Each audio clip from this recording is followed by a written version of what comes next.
Welcome, welcome, welcome. I am Pastor Todd Summer. I'm pastor at Faith Victory Church in Auburn, Washington, and I'm reading the Bible every single day of the year. Thank you so much for joining me. Let's get into it. Today we have Acts, Judges, and some Job. So Acts 19:21 through 41. After all this had happened, Paul decided to go to Jerusalem, passing through Macedonia and Achaia. After I have been there, he said, I must visit Rome also. He sent two of his helpers, Timothy and Erastus, to Macedonia while he stayed in the province of Asia a little longer. The riot at Ephesus. About that time there arose a great disturbance about the way. A silversmith named Demetrius, who made silver shrines of Artemis, brought a lot of business for the craftsmen there. He called them together along with the workers in related trades and said, You know, my friends, we have received a good income from this business. As as you see and hear how this fellow Paul has conceived and led astray large numbers of people here in Ephesus practic in practically the whole province of Asia. He said that the gods made by human hands are no gods at all. There is danger not only in our trade that our trade will lose its good name, but also that the temple of the great goddess Artemis will be discredited, and the goddess herself, who is worshipped throughout the province of Asia and the world, will be robbed of her divine majesty. When they heard this, they were furious and began shouting, Great is Artemis of the Ephesians! Soon the whole city was in an uproar. People seized Gaius and Articus, Paul's traveling companions from Macedonia, and all of them rushed into the theater together. Paul wanted to appear before the crowd, but the disciples would not let him. Even some of the officials of the province, friends of Paul's, sent a message begging him not to venture into the theater. The assembly was in confusion. Some were shouting one thing, some another. Most of the people did not even know why they were there. The Jews in the crowd pushed Alexander to the front, and they shouted instructions to him. He motioned for silence in order to make a defense before the people. But when he realized he was a but when they realized he was a Jew, they all shouted in unison for 2 hours, Great is Artemis of the Ephesians. The city clerk quieted the crowd and said, Fellow Ephesians, doesn't all the world know that the city of Ephesus is the guardian of the temple of the great Artemis and of her image, which fell from heaven? Therefore, since these facts are undeniable, you ought to calm down and not do anything rash. You have brought these men here, though they have neither robbed temples nor blasphemed our gods. If then Demetrius and his fellow craftsmen have a grievance against anybody, the courts are open and there are proconsuls. They can press charges. If there is anything further you want to bring up, it must be settled in a legal assembly. As it is, we are in danger of being charged with rioting because of what happened today. In that case, we would not be able to account for this commotion, since there is no reason for it. After he said this, he dismissed the assembly. Judges 11:34 through 40. When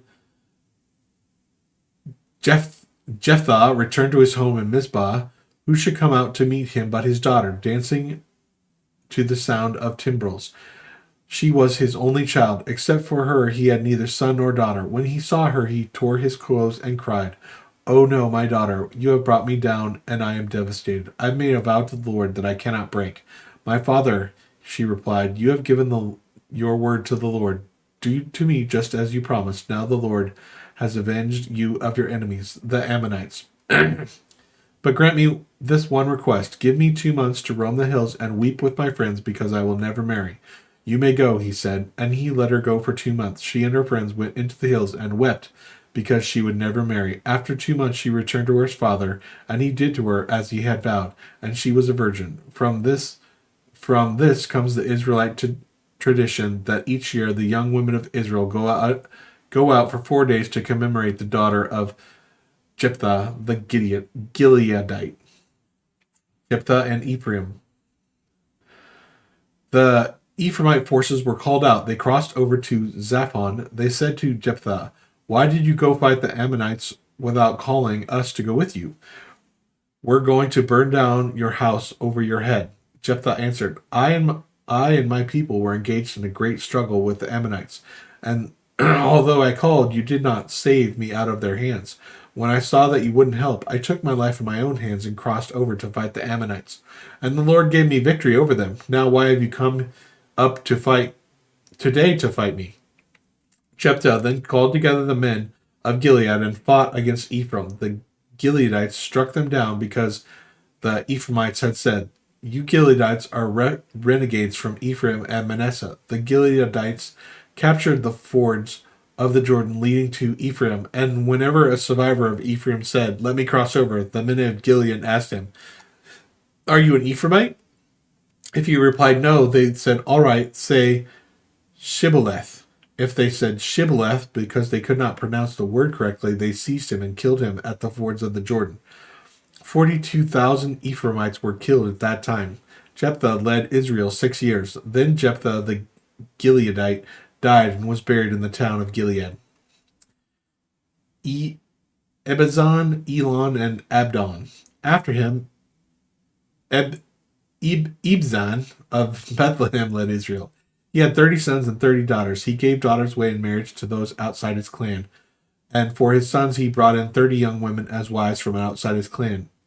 Ibzan led Israel 7 years. Then Ibzan died and was buried in Bethlehem. After him, Elon the Zebulunite led Israel 10 years. Then Elon died and was buried in Ajalon in the land of Zebulun. After him, Abdon, son of the Hillel from Pirathon, led Israel. He had 40 sons and 30 grandsons, who rode 70 donkeys. He led Israel 8 years. Then Abdon, son of Hillel, died and was buried at Pirathon in Ephraim, in the hill country of the Amalekites. The Lord said to Job, "Will the one who contends with the Almighty correct him? Let the one who accuses God answer him." Then Job answered the Lord, "I am unworthy. How can I reply to you? I put my hand over my mouth. I spoke once, but I have no answer. Twice, but I say no more." Then the Lord spoke to Job out of the storm. "Brace yourself like a man. I will question you, and you shall answer me. Will you discredit my justice? Will you condemn me to justify yourself? Do you have an arm like God's? Can your voice thunder like this? Then adorn yourself with glory and splendor, and clothe yourself in honor and majesty.